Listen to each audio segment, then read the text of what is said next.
Hello students. So today we are going to learn the first chapter of chemistry, that is structure of matter. Okay.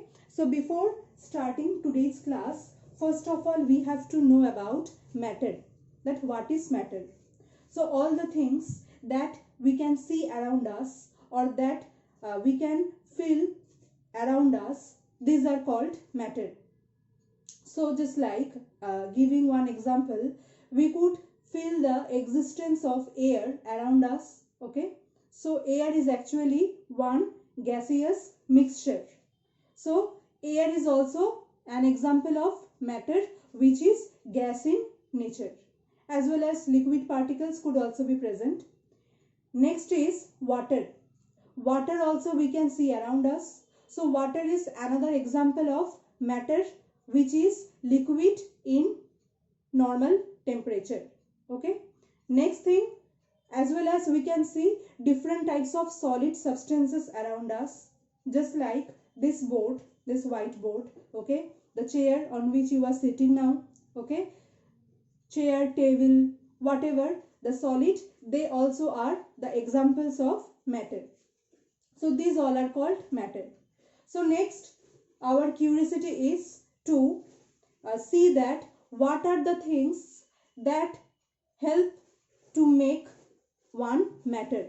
So if it is possible to break the matter, suppose you have taken one ball and you want to just you want to examine that what are the particles that are present, what are the things that are present inside the ball. Okay. So what you have to do now, you have to break that ball. Okay. By applying strong force, you have to break the ball.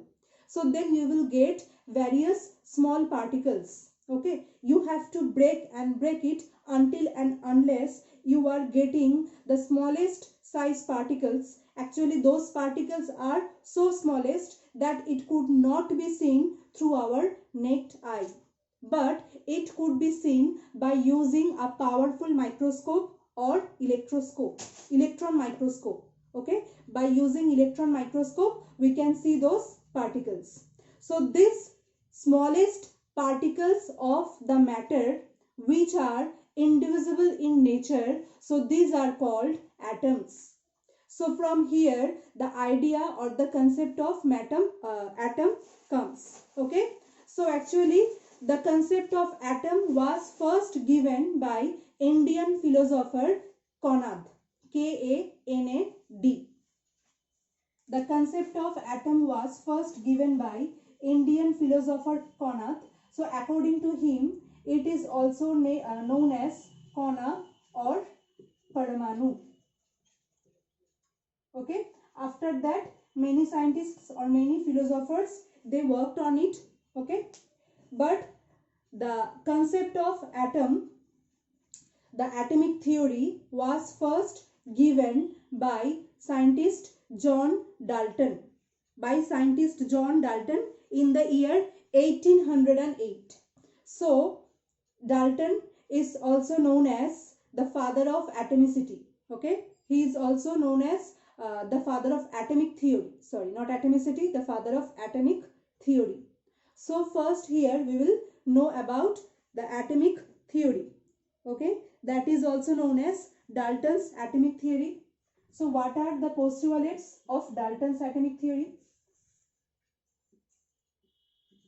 So the first point of Dalton's atomic theory is number one. Point number one is matter consists of very small and indivisible particles. All the matters consist of very small and indivisible particles. They are called atoms. Okay. So very small means they are the smallest. Okay. According to John Dalton, atoms are the smallest particles because no other particles could be discovered from it. That is the smallest. Okay. The smallest it can the smallest possibility for that atom. Next is it is indivisible. Indivisible means it could not be further broken into any other. As just I have told, it is the smallest particle. Smallest means it is the smallest range. Okay. So no other particle could be generated from it which could be smaller than this. So this is the smallest and as well as indivisible. That means it cannot be broken. Point number 2 is it can neither be created and nor be destroyed. So atoms just can take part in a chemical reaction, and they can convert or they can transfer from one molecule to another molecule or from one form to another form, but the atoms can neither be created nor be destroyed. Point number 3.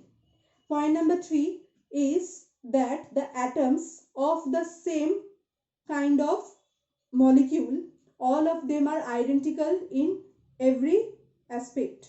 Just like if we consider hydrogen gas, if we consider hydrogen gas, then all the molecules that are present in the hydrogen gas, all of them are equal in each and every property. Okay, all of them are having same type of density, same type of atomic number, same atomic mass. So every properties of all the particles or all the atoms that are present in hydrogen gas, all of them are same. Okay, so according to point number 3, atoms, all the atoms of one element are identical in properties like size, mass, density, chemical properties, etc. But they differ from other element. So if we take any other gas, just like oxygen gas, okay, now we are taking the molecules, okay, so here we are taking the molecules of oxygen.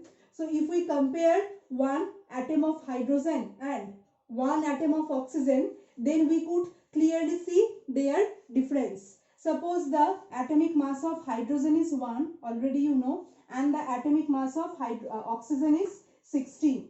Okay, so their atomic mass is also different, their size will be different, atomic volume, atomic radius, okay, everything, and as well as their chemical properties will also be different. Just like we know that oxygen helps in combustion, but hydrogen does not help in combustion, rather it is a combustible gas. Okay, so their chemical properties are also different.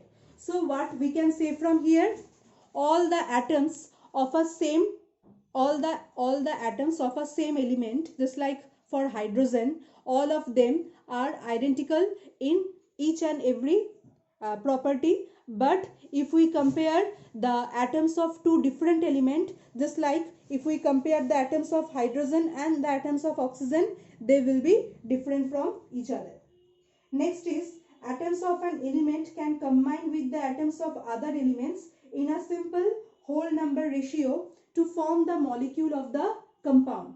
Suppose from here we can say, if the atoms of hydrogen combine with the atoms of oxygen, then they will make water. So here they will react in a whole number ratio to make water molecule H2O. So two molecules of the ratio of their volume, that is two molecules or two volume of hydrogen will combine with one volume of oxygen to make two volume of H2O. So their ratio will be 2:1. That means one oxygen atom, it will combine with two hydrogen atom to make one molecule of water. This is known as water, H2O. So what is their atomic ratio? Two atoms of hydrogen, it will combine with one atom of oxygen to make one molecule of water. So they will combine in a simple whole number ratio to form the molecule of water. Next point, atoms of the same element can combine in small numbers to form the molecules of elements. Now here, this was the molecule of the compound, that is water. Now if we can see different types of elements individually, just like for oxygen we are saying, so if two atoms of oxygen combine with each other, so they will make the molecule of O2. If three atoms of oxygen combine with each other, so they will make ozone. O3. Okay. So depending on the number of atoms that are present in a molecule, they can make different types of elements, and not a large number of atoms will combine. Here only two atoms are combined to make one molecule of oxygen. Oxygen is an element.